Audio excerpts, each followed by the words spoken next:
کر سنت حضرت مخزن عظمت حضرت فخر ملت حضرت رب کی نعمت۔ اولیاء کرام سے مدد مانگنے سے بندہ کیا کافر ہو جاتا ہے؟ بعض لوگ کہتے ہیں اللہ اللہ، ماں سے مدد مانگو، باپ سے مدد مانگو، اسکوٹر چوری ہو جائے تو پولیس والے سے مدد مانگو، غوث پاک سے مدد مانگو، ولی سے مدد مانگو، تو ایمان ہی چلا گیا۔ کیسی عجیب یار مت ماری گئی ہے، سچی بولتا ہوں مت ماری گئی ہے۔ ایسا کچھ بھی نہیں ہے، اولیاء کرام سے مدد مانگنا کوئی مسئلہ ہی نہیں ہے، تو قرآن کریم سے ثابت ہے مدد مانگنا۔ نبی کریم صلی اللہ تعالیٰ علیہ وآلہ وسلم کے لیے ارشاد فرمائے کہ فإن اللہ هو مولاه وجبریل وصالح المؤمنین والملائکۃ بعد ذلک ظہیر، کہ بے شک اللہ ان کا مددگار اور جبریل اور نیک مومن بھی مددگار ہیں اور فرشتے اس کے بعد مدد کرنے والے ہیں۔ اسی طرح فرمایا انما ولیکم اللہ ورسولہ والذین آمنوا الذین یقیمون الصلاة ویؤتون الزکاة وهم راکعون، کہ تمہارے مددگار اللہ، اس کا رسول اور وہ مومن کہ جو نماز قائم کرنے والے ہیں اور اس حال میں زکوٰۃ دیتے ہیں کہ وہ رکوع کرنے والے ہیں۔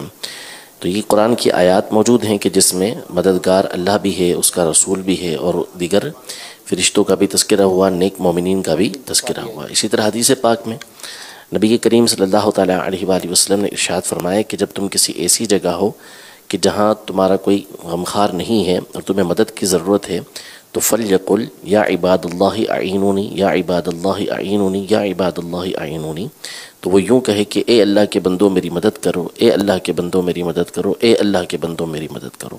تو خود نبی کریم صلی اللہ تعالیٰ علیہ وآلہ وسلم نے اس بات کی ترغیب دلائی ہے کہ اگر کسی موقع پر ضرورت ہو تو پھر اللہ کے بندوں سے مدد مانگی جا سکتی ہے۔ اور اس کی شرح میں علماء نے یہ لکھا کہ غیب کے اندر ایسے بندے موجود ہوتے ہیں کہ جو لوگوں کی مدد کرتے ہیں۔ شیخ عبدالحق محدث دہلوی علیہ رحمۃ اللہ الوالی نے لکھا ہے، جس میں 4 کے نام لیے، اس میں شیخ عبدالقادر جیلانی کا بھی نام ہے، غوث پاک کا بھی، کہ یہ قبر میں ہونے کے باوجود یہ تصرف کرتے ہیں، یعنی یہ اللہ کے دیے ہوئے اختیارات استعمال کرتے ہوئے یہ مدد وغیرہ فرماتے ہیں۔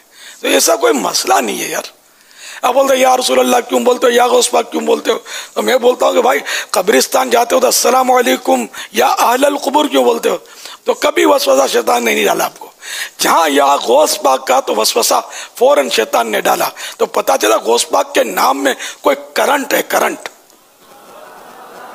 کہ عشاق کے دل میں اس سے مطلب سرور اور فرحت پیدا ہوتی ہے، اور باقی اس کا جو الٹ ہو تو اس کو تکلیف ہوتی ہے۔